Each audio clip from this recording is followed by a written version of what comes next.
Rettinger from Techno Buffalo, and Angelo Zeno as well from S&P Global Market Intelligence, guys. John, again, Apple's still talking about revenue declines and that sort of thing on the year, but what do you make of the results? I can talk about Apple's product line and where they're at. And Apple right now is very reminiscent of BlackBerry, formerly RIM, from 8 years ago, a company resting on their laurels that seems to have stopped innovating several years ago. If you look at Apple's flagship 15-inch MacBook Pro, that's using a processor that is 3 generations old. Even current-gen iPhones barely can keep up with what Samsung and LG are offering. I'm not overly optimistic on Apple's next-gen product offerings. John?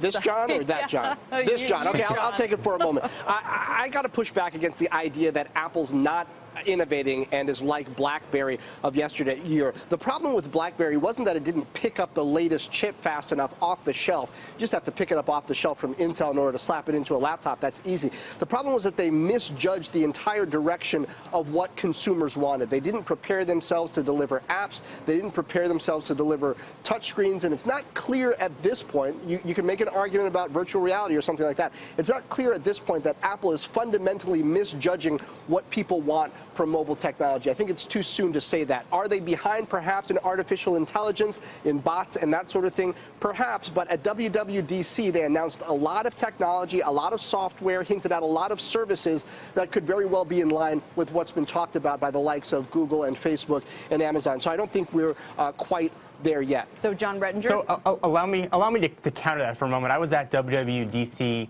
as well, and Apple's certainly not going anywhere. They are the culmination of their reputation. That's where a lot of their intrinsic value is. But quarter over quarter, that reputation is diminishing, taking things that they're not in, like 360 and virtual reality, completely out of the equation.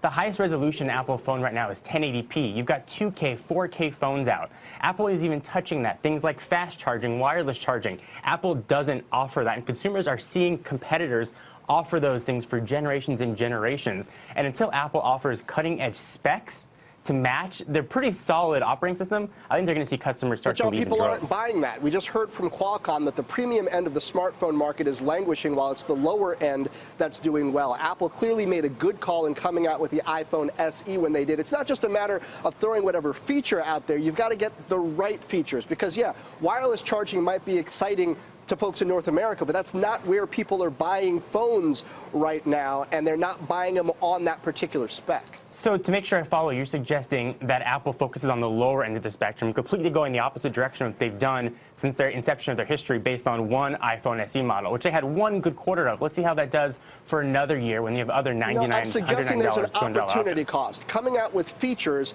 doesn't make you a success. You have to come out with the right features at the right price point at the right time. And I think part of the challenge with Apple is they're so big. We think about all these things that they could be doing, and wouldn't it be great? But if you do a bunch of stuff and it's the wrong stuff, there's a cost to dismantling that and then going ahead and doing the right thing. So I've been as critical about Apple as anybody, but you can't just throw the stuff at the wall. No. And there's also a cost to not adding these features that consumers are hearing about. Certainly low end of the spectrum, I get. Emerging markets, I can understand. But the people that are buying that $500, $600 iPhone, which I believe is what most people were buying, there's an expectation of features at that price point. And if you want to take Apple's entire product line with iPhones and base it on just one of the iPhone SE, I think that's a bit short-sighted. Apple's bread and butter is still that iPhone 6 and the iPhone 6s.